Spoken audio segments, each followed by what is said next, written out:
Yeah, you don't know all the shit that I've been through, all the pain and the struggle that I lived through. Now I'm rolling up these papers that I smoked through, thinking about all the shit that I've been through. You don't know all the shit that I've been through, all the pain and the struggle that I lived through. Now I'm rolling up these papers that I smoked through, thinking about all the shit that I've been through. Now I'm sipping on this whiskey, got one chance and it's risky, so you can't play around. And I got my team behind me like a background. I don't never back down, picking up the slack now. Now I'm focused, keep on grinding for my stacks now. I'm feeling lost in this ocean, where's a lighthouse? I keep on swinging for the fence and I ain't strike out. And yeah, that's how I'm feeling, yeah, that's how I'm feeling now. We're not here for a long time, yeah. It's 9 to 5, it's a long grind, yeah. A lot of to success, it's a long climb, yeah. Now I'm sitting here making up for time, yeah. Man, I took so many losses that I lost count. I didn't know what I was made of, but I found out. And this life will blindside, you better look out. These haters wanna see you fall and get you took out, yeah.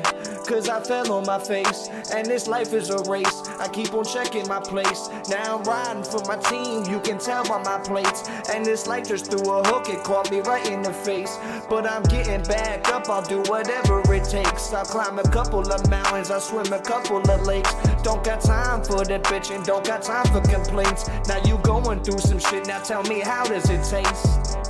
You don't know all the shit that I've been through, all the pain and the struggle that I lived through. Now I'm rolling up these papers that I smoked through, thinking about all the shit that I've been through. You don't know all the shit that I've been through, all the pain and the struggle that I lived through. Now I'm rolling up these papers that I smoked through, thinking about all the shit that I've been through. Now I'm living with my choices, I just own my mistakes. Cause I'm screaming fucking hand down, I ain't searching for breaks. But I'm barely treading water and this life is the lake. Now the pressure keeps on building as I'm raising the stakes. I ain't looking for advice, now I'm looking for space. Now I'm dealing with these losses, but I know I hate the taste. Now I'm sitting back, I'm thinking as I smoke into the face. Now it's time for these apologies, the time is too late.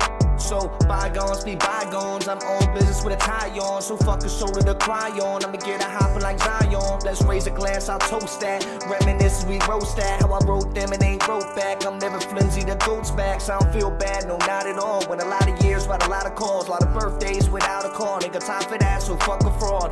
You ain't there for me, I ain't there for you. You won't bleed for me, I won't bleed for you. All the hard times I lived through, keep moving, gotta get through. I got goals and cash I gotta get to, all these memories that I flipped through. If you can't relate, then don't judge. I'll stand my ground, I won't budge. I'm sitting back cause I burn buzz. I swear to God, this life's good.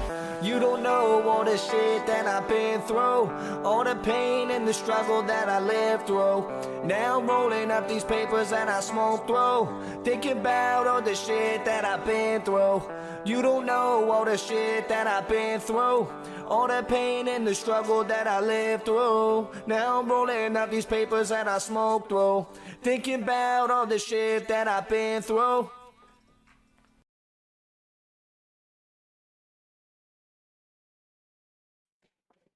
Ready or not, here we come.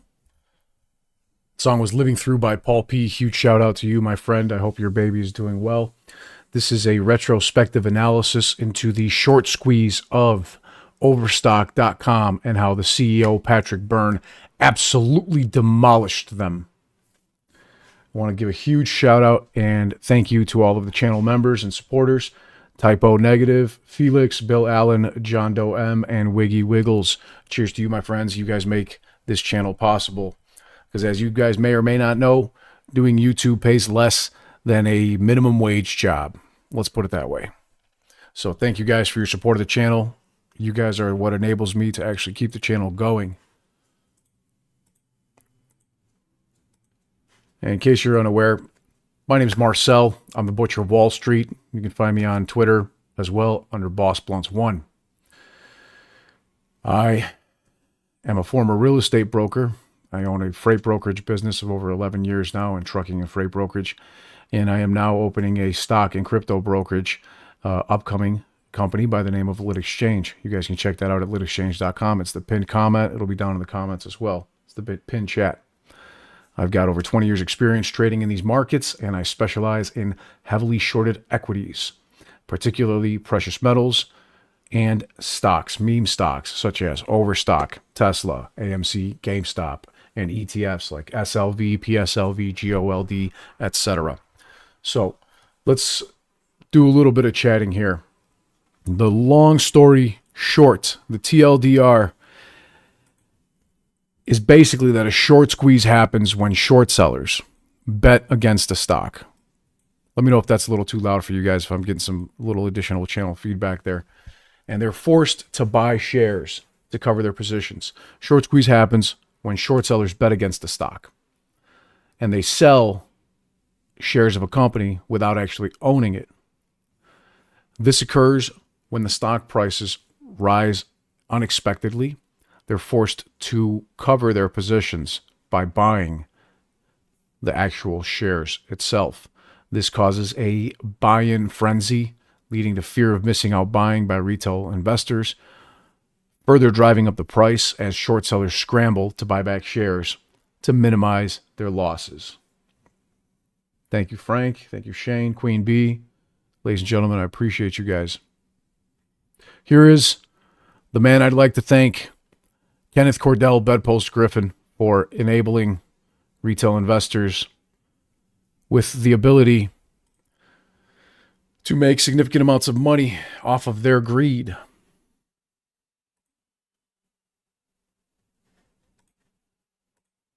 And they took a run at the stock market and GameStop and AMC and dozens of other meme stocks.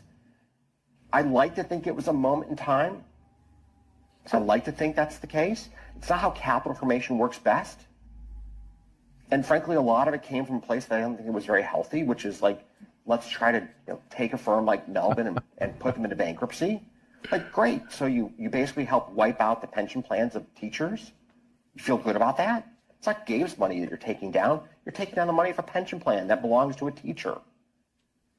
So I don't think it wasn't a very good moment in American capital markets history. But I think you have to replay history and go, where were we as a country? And people were locked up in their basements, kind of losing their minds. And they took a run at the stock market and GameStop and AMC. And Kenneth Griffin wants you to believe that it's retail investors' fault that companies like Melvin Capital, Virtue, and Citadel lost billions and billions of dollars. Companies like Archegos and Credit Suisse went bankrupt and insolvent because we were trying to hurt teachers and pension plans. No, my friend, no, you couldn't have that more wrong.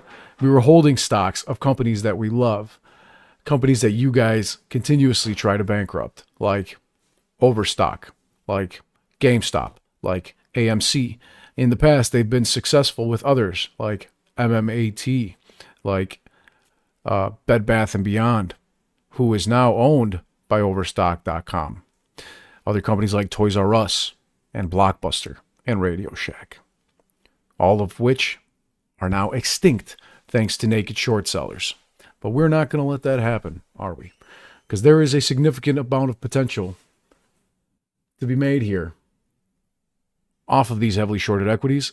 And guys like Kenneth Cordell, Bedpost Griffin, and other short sellers continue to do the same thing. In Korea, South Korea, to be exact, short selling, naked short selling, is illegal and punishable by life in prison. You heard me correct? Life in prison.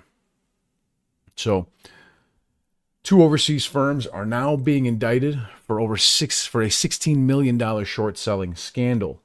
As you can see, your prosecutors indicted 2 overseas firms on charges of naked short selling in the government's move to stamp out the illegal practice.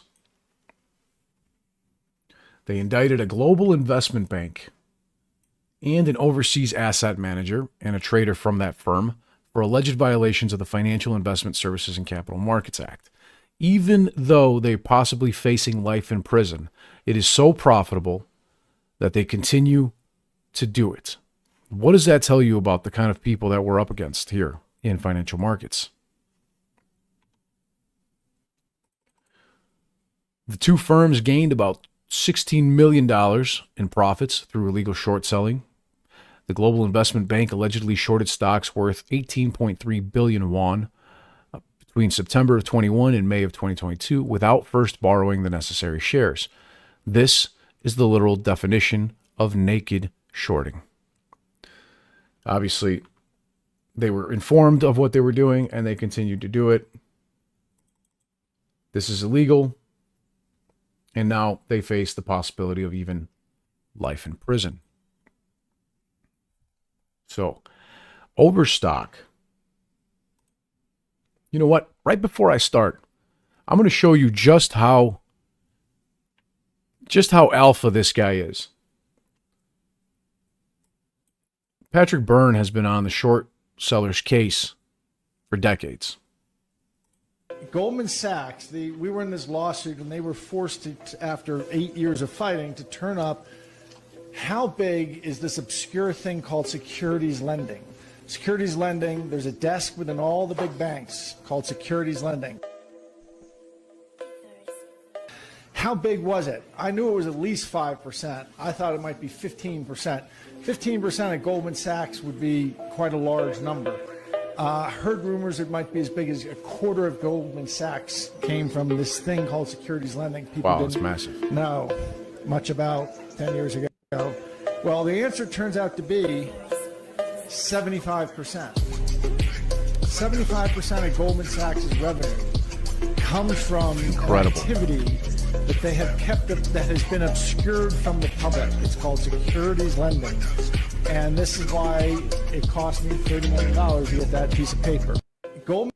$30 million just to get that one piece of information against Goldman Sachs, showing that a quarter of all of their assets are tied up in short sales positions. I'll show you guys here briefly on franknez.com, who has been on the channel before. And I want to give a huge shout out to Frank Nez. Thanks for joining us on the channel in the past. Hopefully we'll have him on again. But as you can see here, Overstock short sellers have lost their appeal over market manipulation. And I'm going to explain this in depth for you guys. So Overstock was targeted by short sellers, including major hedge funds, due to what they call a perceived weakness in the company's e-commerce business model. And Patrick Byrne here, the CEO of Overstock.com, has, as you guys can see from the video and the short I just showed you, has always been a very vocal critic of the short selling practices on Wall Street. And he's alleged that short sellers manipulated the stock of Overstock to benefit themselves, to the detriment of Overstock and their retail shareholders.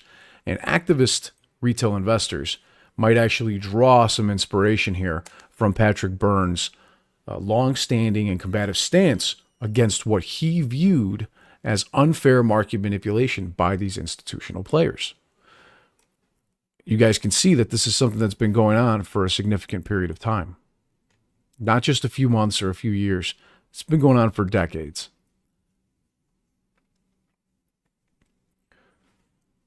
Long story short, the digital dividend strategy that they came out with is what helped create the squeeze. This case involves an institutional investor, as you can see here, by the name of the Mangrove Partners Master Fund. And they sued Overstock.com and 3 of its executives, including Patrick Byrne, alleging violations of securities laws. Excuse me. Overstock, formerly stock ticker OSTK, is now Beyond, as in Bed Bath & Beyond as they acquired them, BYND stock ticker. Overstock is a publicly traded e-commerce company, and they announced a digital dividend that would be issued as unregistered securities. This is where the genius comes in. This led to a short squeeze. This caused Overstock's stock price to spike. And the plaintiff, the Mangrove Partners Master Fund, they're a short seller, and they claimed that the defendants manipulated the market to inflate the stock price artificially, allowing Patrick Byrne to sell his shares at a high price. And as you can see here, the United States District Court of Appeals dismissed the plaintiff's claims, finding that their allegations did not meet the heavy pleading burden required for securities fraud. The court held that the plaintiff failed to demonstrate that the defendant's actions were deceptive or manipulative under the Securities Exchange Act. The plaintiff then appealed the decision. And as you can see here, the 10th Circuit Court reviewed the case and affirmed the district court's dismissal. The appellate court held that the plaintiff failed to plausibly allege reliance on the defendant's misstatements, as the plaintiff admitted that it bought the shares to avoid breaching lending contracts, not because of the defendant's statements. The court also found that the fully disclosed dividend did not constitute manipulative conduct, as it did not deceive investors about the market value of Overstock's shares. Additionally, the court dismissed the plaintiff's claims of material omissions of facts, finding no evidence that the defendants intended to register the dividend all along, or that issuing the unregistered dividend was illegal, because it was not. The court also affirmed the dismissal of the plaintiff's control person claims that insider trading due to the lack of a predicate violation of the act. What this means is that this opens it up for other companies to do the same thing. So Patrick Byrne's, and obviously as you can see here from the date on this here of the appellate court was filed on October 15th, 2024, just a couple days ago, literally. So Patrick Byrne's, the former CEO of Overstock.com, issued a digital dividend on the blockchain in 2019. This was an incredibly bold maneuver designed to disrupt short sellers, and it fucking works. This wasn't some bullshit NFT dividend. This was an actual blockchain-based digital dividend. The dividend was structured in a way that short sellers would have to deliver shares of a cryptocurrency-like security called by the crypto ticker OSTKO to the people that they had borrowed shares from, something they could not easily do. So this created this created a scarcity of shares, forcing short sellers to scramble to buy the shares on the open market in order to cover their short positions, because the shorts have to deliver dividends. When a company issues a dividend, shorts have to deliver it first. The result of this was a massive short squeeze.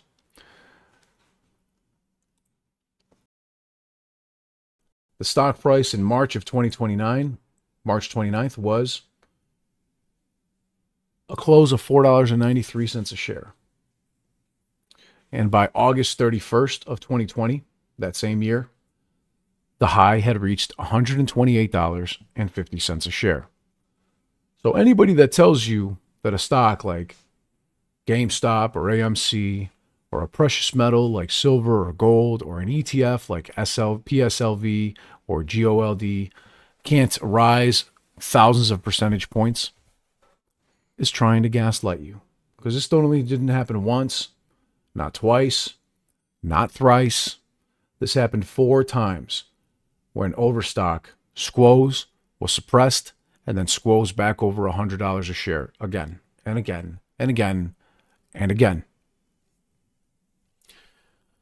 So the result of this was a massive short squeeze, driving Overstock's stock price from $5 per share in January of 2020, even as late as March of 2020, to $120 by August of 2020, which caused devastating losses for those holding short positions. Jay's 22B says in Thailand, there's a new rule. You can't short sell if you don't own the stock. Absolutely right, my friend. Beverly, excellent point, says Patrick Byrne is now part of the America First movement and helping to expose the 2020 election fraud. That's right. And the reason that Patrick Byrne had to resign as chief executive officer of Overstock.com was because of his controversial views and outspokenness against the deep state. So, the mechanics of a short squeeze here are clear. Short sellers borrow shares of a stock, like Overstock, or AMC, or GameStop, or SLV, PSLV, etc., and they sell them with the hopes that the stock price will decline. They later buy them back at a lower price and return those shares to the borrower, to the lender that borrowed it to them in the first place, and they pocket the difference. This becomes a naked short when they sell the stock without borrowing the shares. So Patrick Byrne's digital dividend here prevented this normal short selling process by limiting the availability of Overstock shares. And now that we've got this appellate court ruling here, this allows other companies to do the same thing. When lenders demanded the return of their shares or that OSTKO dividend for the OSTK stock, short sellers were trapped. They were screwed. They were royally fucked. They were unable to return what they had borrowed because there was no shares available for them to borrow. And as more short sellers attempted to cover their positions, the stock price rose from 5 to 15, 23, 33, 79, and eventually $128 a share before coming back down to 86, 87, 71, 47, and then turning right back around over a period of another couple months, back up to 112. Got crushed down to 59, squoze again to over 102, got crushed again, and squoze to over 111. They did this 4 times over a period of basically 11 months. Even recently, the stock price was as low as $19.86 and then pushed over $39 a share and is currently sitting at $16.78. So you can see that the manipulation is ongoing. It lasts a long time. People that are in GameStop or AMC are familiar with this. And that doesn't mean that it's over. These things last extended periods of time, as we've seen with Tesla stock and many others. Even Nvidia right now, for a long period of time, has been under an elongated short squeeze. So, again, their stock price hovered around $5 to $7 a share in January of 2020. Following the issuance of their digital dividend on the blockchain, the demand for Overstock shares surged due to these forced buybacks by short sellers. And by April 2020, the stock began to rise very quickly, and they reached $20 to $30 a share. By August, the squeeze reached its peak, increasing a stunning 1,500% in less than a year, which also happened with AMC and GameStop, etc. And Overstock at the time topped out over $120 a share. Retail investors who held on to Overstock during that period saw massive gains if they sold at the higher levels, making it one of the most significant retail-driven squeezes of the year. And remember, this happened in 2020, prior to the 2021 short squeezes of AMC and GameStop. Everything is cyclical. Things don't all move at once, but they move in stages.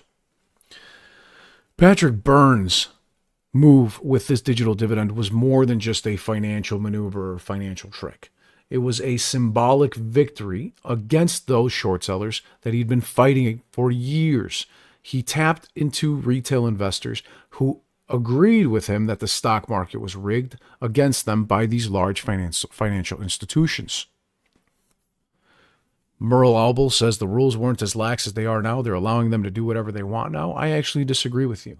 With the recent implementation of Phase 6 and the Consolidated Audit Trail, rules are much tighter than they were at the time, as well as the new Basel III Endgame regulations, while not as tight as they should be, have also been implemented, further increasing the initial margin requirements of prime brokerages and banks. So everybody from family offices, hedge funds, broker-dealers, prime brokers, clearinghouses, all the way up the line has to report what is going on with their systems and with their trades, every single share order placed through the Consolidated Audit Trail.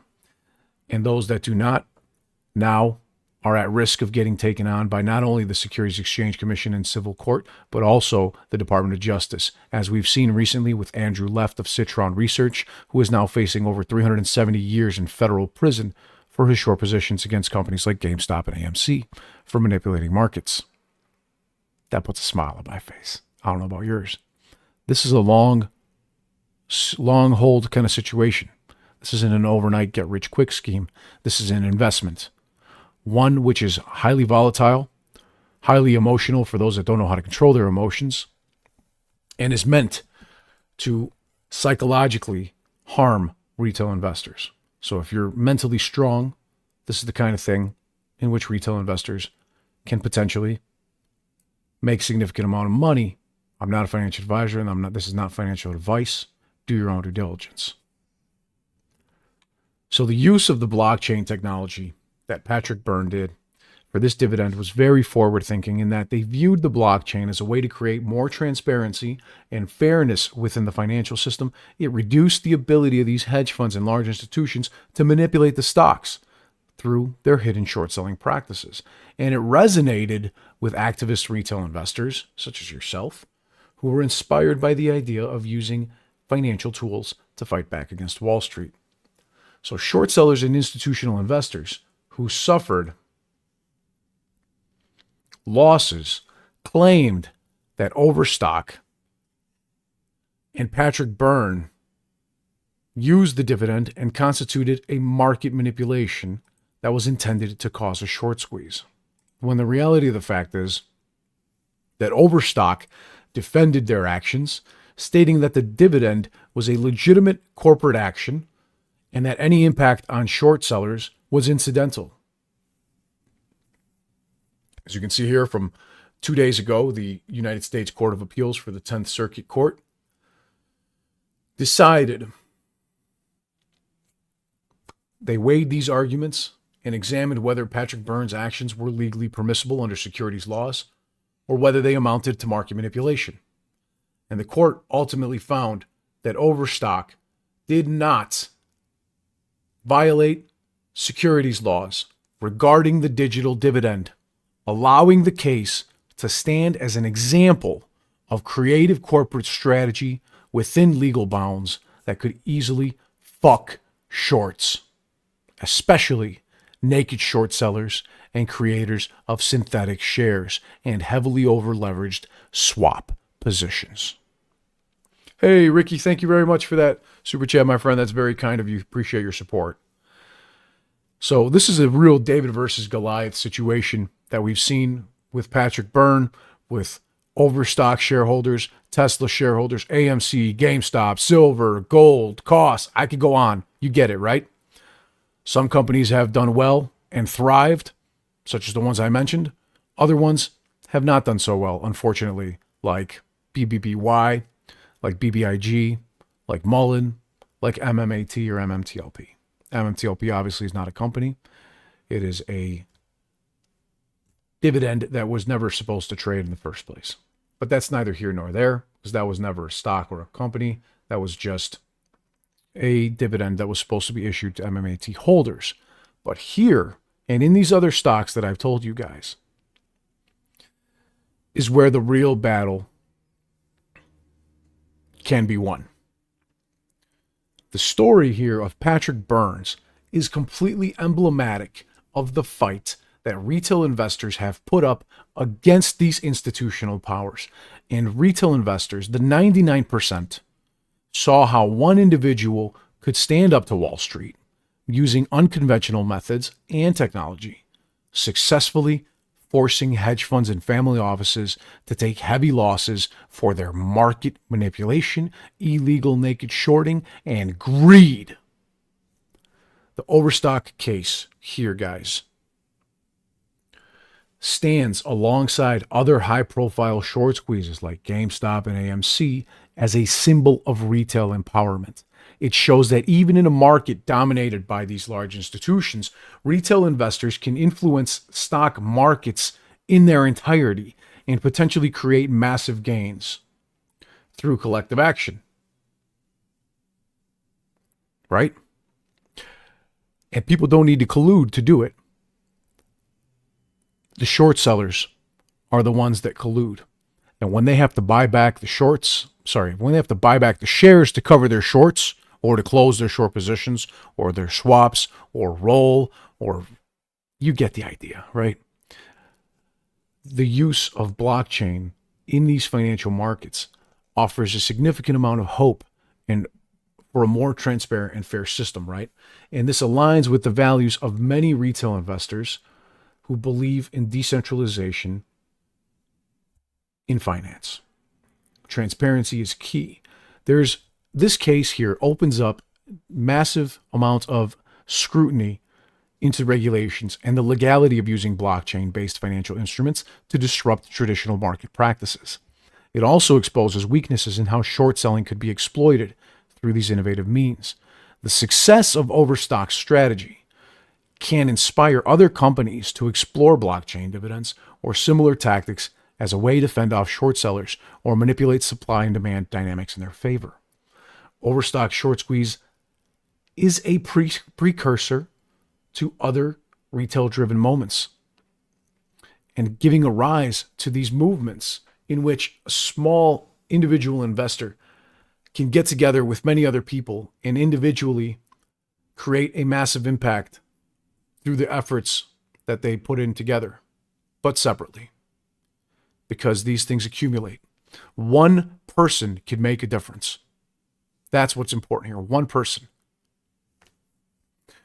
People are empowered to push back against these behemoth institutions that are greedier than ever and have stolen from the 99% for eternity. For as long as there have been human beings, for as long as there have been trade or a dollar or a coin or any other tangible asset that's been traded, the 1% has been taking it from the 99%, and people can actually make a difference here. Platforms like Wall Street Bets, Twitter, even the upcoming Lit Exchange have latched onto the idea that collective action by retail investors can disrupt the traditional balance of the powers on Wall Street. That's why you guys need to look into litexchange.com, because we are a broker-dealer. We are an upcoming broker-dealer in stocks and crypto that will give you the ability to trade orders directly on lit markets and avoid payment for order flow and the wholesalers that are internalizing the trades, that are processing your orders in dark pools so that your dollar doesn't make a damn bit of difference, so that they can front run your trades. The bottom line here is that Patrick Byrne and Overstock's digital dividend is a watershed moment for retail investors. It shows that leveraging creativity and new technology, individuals and retail investors can push back against institutional power and fucking win. It underscores the importance of market transparency, innovation, and the ability for retail investors to reshape these markets, potentially influencing future financial strategies and regulatory reforms. So this was an absolute triumph against short selling, as was the situation that happened with AMC and GameStop. And I know that there's a lot of people still holding these stocks. Millions of retail investors are still holding these stocks, and I applaud them for it. You should continue to hold them if you choose to do so, if you want to do so, if it is financially feasible for you to do so. I'm still holding. I'm going to show you what Charles Gradante, a hedge fund manager, explained, that buying calls on GameStop and AMC in response to high short interest caused the short squeezes to begin with. At litexchange.com, you guys click the link there and see. It will lead you to the FINRA-approved funding portal called Silicon Prairie. There you guys can see that so far over 200 retail investors have raised over $400,000. This is an investment, not a donation. There are a lot of perks and benefits involved here, as of course some adequate risk. That is why you can find the pitch deck, business plan, independent auditor's report, offering memorandum, and all the other information there to help you do your due diligence within the actual funding portal itself. Check out what Charles Gridante said. Not reported properly in the media, that's for sure. Now, again, Ricky, thank you again, my friend. That's your 5th super chat on a live stream. Congratulations to you, my friend. Not all to my stream, but others in general. Paul Andrew says, nothing but facts. Thanks, boss. I want to win, and I'm done with the manipulation. And I think a lot of people are. A lot of people are done, are absolutely done, and they're tired of it. And that's why over 200 people already have come over and raised over $400,000 for the implementation of an upcoming stock and crypto broker. And they will receive equity in the company and the ability in the form of shares. So when the company IPOs, they can then sell those for what we see as a potential significant profit.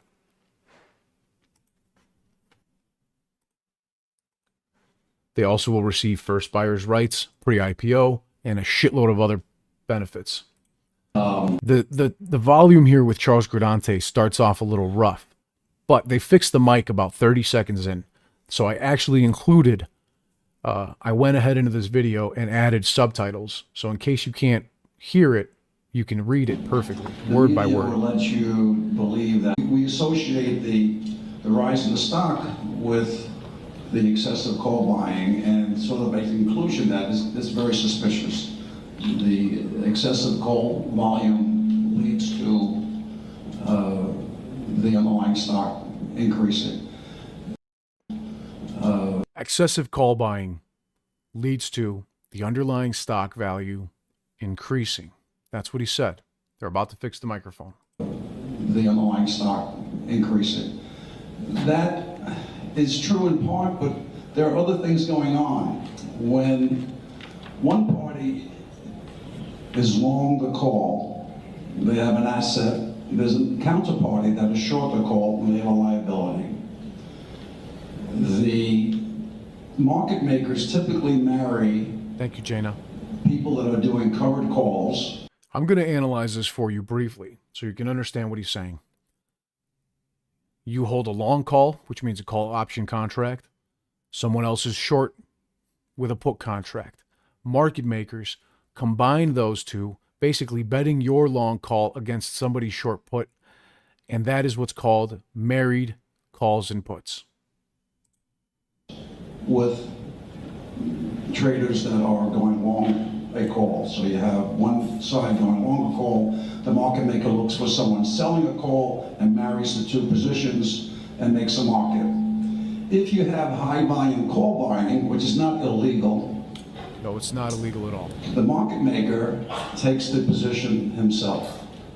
And as I'm reading the media, you never hear much about market makers doing this. I mean, they pointed to Citadel, but they don't really explain what goes on. The excessive call buying forces Citadel or any other market maker to take the other side of the position. So now you have the retail traders in GameStop long the call, and you have Citadel or some other market maker short the call. The market maker has an option to do nothing or hedge. Typically, market makers don't like to take overnight positions, and most of these calls were for at least one day or more. So they will hedge that position, and the hedge of being short a call is to buy the underlying stock. That is what moves the stock. Charles Gridante here. This man has been in the financial markets longer than most of you have been alive. He literally just tells you that market makers have the option to not hedge their position. But when things get so crazy, when retail investors buy so many shares of, say, AMC or GameStop, when retail investors buy so many call contracts of AMC or GameStop, eventually it becomes so dangerous to them that they have to buy the shares. And because they don't like to hold a position overnight, they often don't buy it during market hours. They buy it in pre-market or in overnight trading. That's why the stock prices move in the pre-market more than, and in while the markets are closed, more than they do during actual trading during the day. There are no limit up and limit down halts on stocks in the overnight, in the after hours, and in the pre-market trading. There are none. The limit up, limit down halts only exist during the market hours.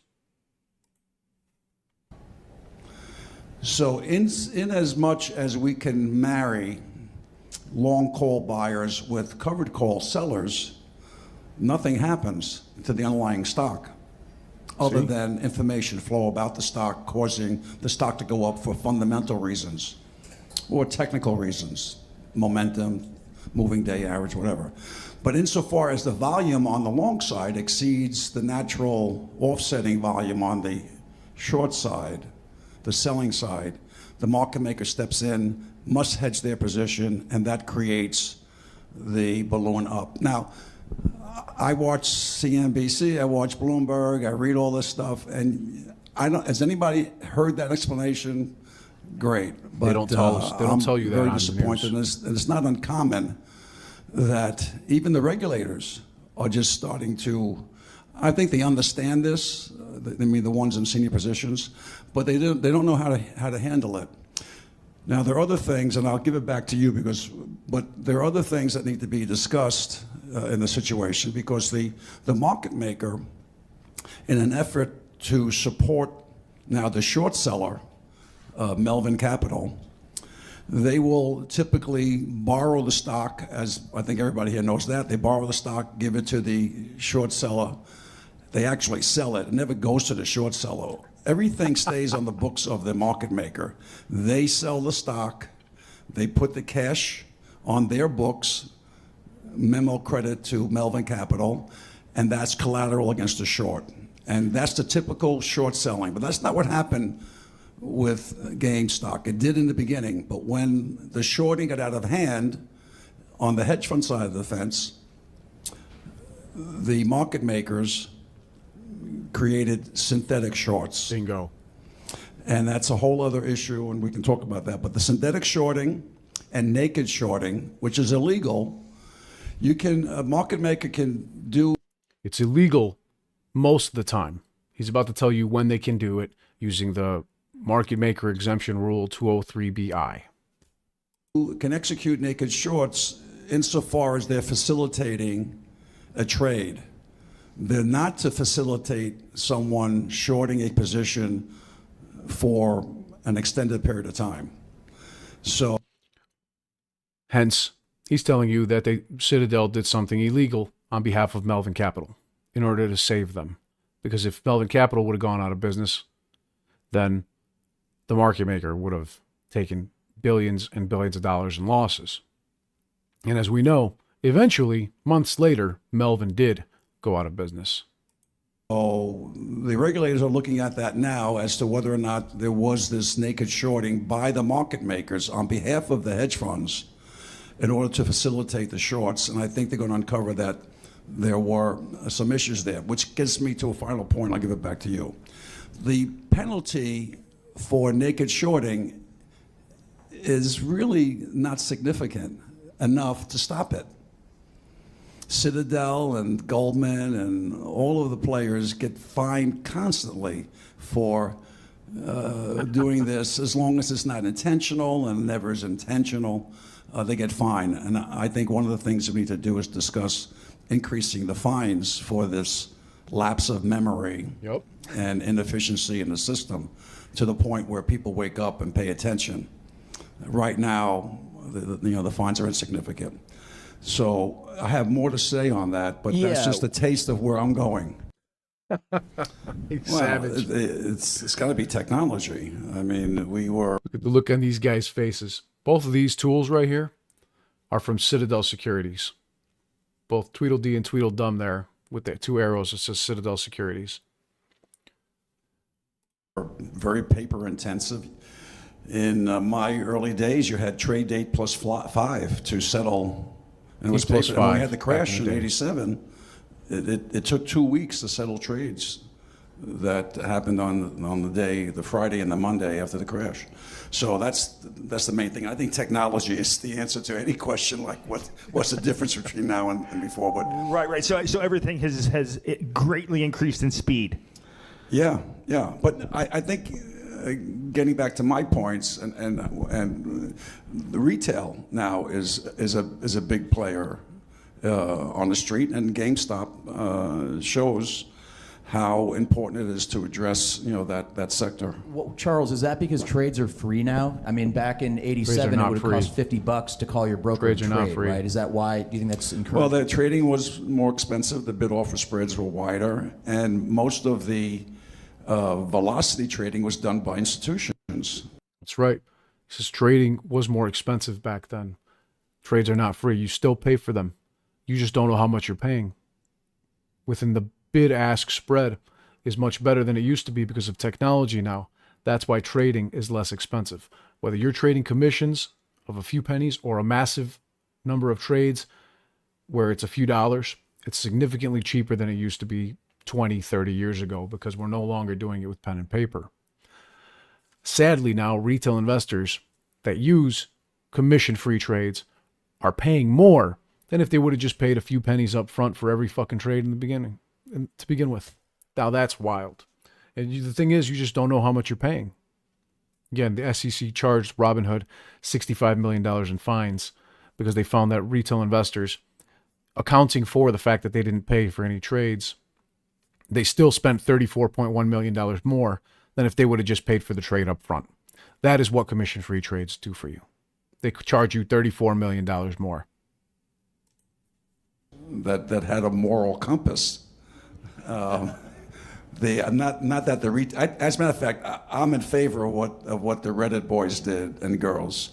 They were right in what they did, so I'm not knocking them. and this is coming from a hedge fund manager, so that's Coming from a But fucking an hedge fund institution manager. would never push the system that far because the regulators would come down on them and saying, in other words, the question you have to ask yourself, well, why didn't a hedge fund do what Keith Gill did and his followers? Because a hedge fund would do that to a certain point and then cut it because the SEC would be in on them. I see. So when the retail players rallied together, there was no. I guess there wasn't a single target, or is that why why wouldn't they be? There was no collusion. Why wouldn't they go after them? Well, if Goldman Sachs tried to execute a short squeeze, they have executive management that at some point would have said, we've made enough money, now cut it out, because the SEC will be on our backs and we don't need those two-bit no good.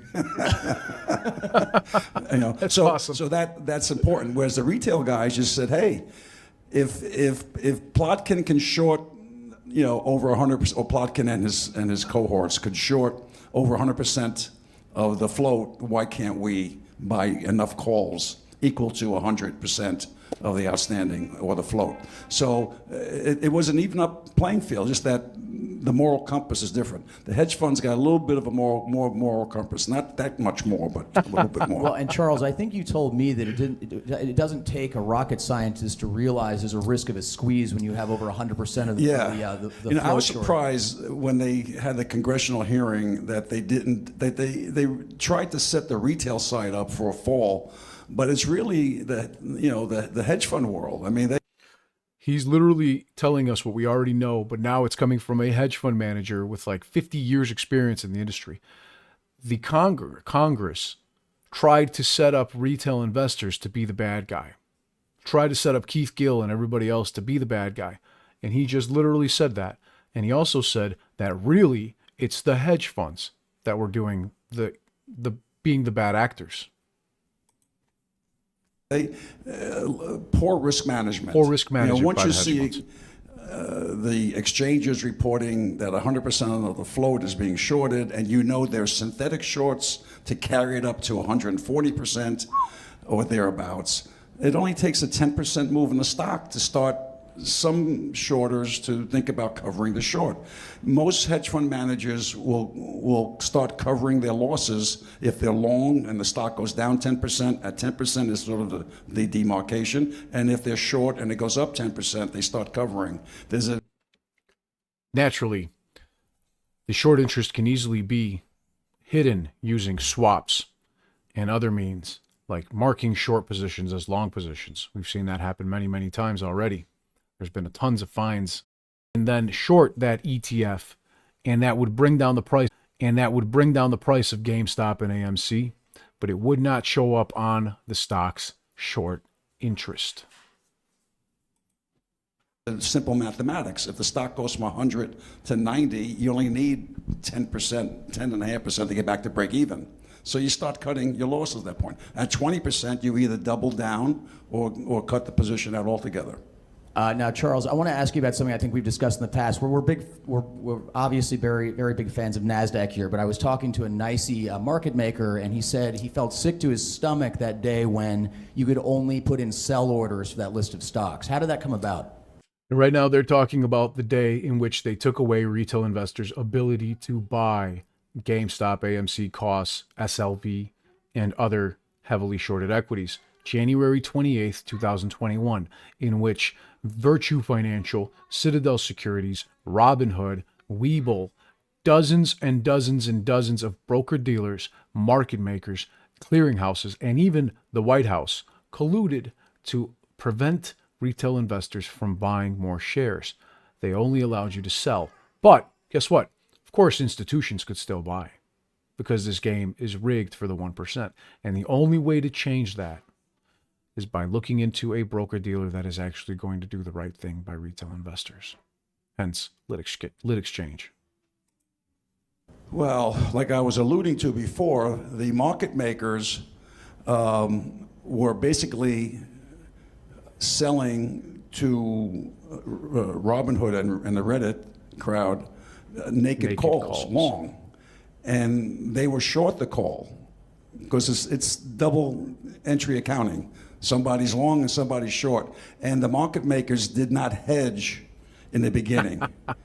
But then when they started hedging, because the volume of calls went to the point where it became dangerous, the hedge to a short call is to either buy another call or buy the stock. And it's much easier to go in and buy the stock electronically than to start. So they bought the stock, and in buying the stock, they were moving the price up. And their attitude was, this call buying will stop, so let's buy the stock, hedge our current position, and hope that the buyers of these calls stop. But they didn't. They just kept going. Now think about it. Who do you know that was on social media that was telling retail investors in 2021 to stop buying call contracts? Think about that clearly. I was over there telling people, guys, call contracts are the number one way for retail investors to get leverage, and call contracts cause gamma ramps of the stock. Buying call contracts is the entire reason why these stocks are increasing. And sadly, at the time, I had a very small following. Very few people were subscribed to the channel on Twitter and Reddit. Now, obviously, that's different. But at the time, I could not compete with other guys out there like, Coors and Trey and so on, who were telling you guys, well, buying calls is bad because it gives market makers money. I will say that buying extremely short-dated calls, like weekly calls that end in a week or two, is like a lotto ticket. There's a good possibility you're throwing your money down the drain. But buying calls with at least a decent amount of theta, which means time, a few months, few months, maybe even longer, leaps, well, that causes a different problem for the market makers, one in which they need to hedge their positions. And that is what led to the squeezes of 2021, the call buying by retail investors. And those people that told you to stop buying the calls, in my opinion, didn't do so out of ignorance. I don't think that they did it. They did it likely because there was somebody whispering in their ear or paying them to say that. And going. So the buying of the long stock on the short call became the issue. And so it got to the point where the exchanges and regulators were aware that market makers were becoming illiquid. They had to settle these trades, and they need capital to do that. And they were spending their capital, which is on the to cover the short call. And then that's what blew it. And then they had to stop buying the stock. No more buying the stock unless you're plotkin or hedge funds where you're short Right, and and you're you want to covering. reduce your risk. But no more buying for speculation. You can buy to cover a short.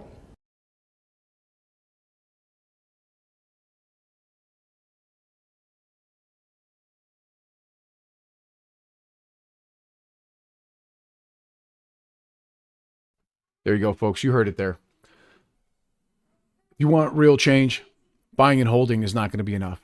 Buying and holding might make you a serious amount of money in the future, but it's not going to make a damn difference in the stock market. You want to make a difference, you want to make markets better for yourself in the future, for your kids and grandkids, do something like Patrick Byrne. But if you don't have the ability to do something like Patrick Byrne did when creating a digital dividend for your stock, for your publicly traded company, consider investing in a company that will have your best interest in mind. Cheers again. Jaina, I want to say thank you as well for being a long-term supporter of the channel. You literally, Jaina Hanzo, you are the #1 commenter on the entire channel over the last 3.5 years. And I want to say a special thank you to you, as well as a special thank you to all our supporting members, the channel membership holders of the channel as well, because you guys literally give me the ability to make these videos. So thank you again, everybody, and all of you for your comments. I really appreciate you guys. I wish you peace and wealth. Cheers, my friends. We are going to be filthy fucking rich. May not be today, may not be tomorrow, but I'm still holding. And I'm holding until Citadel's folding.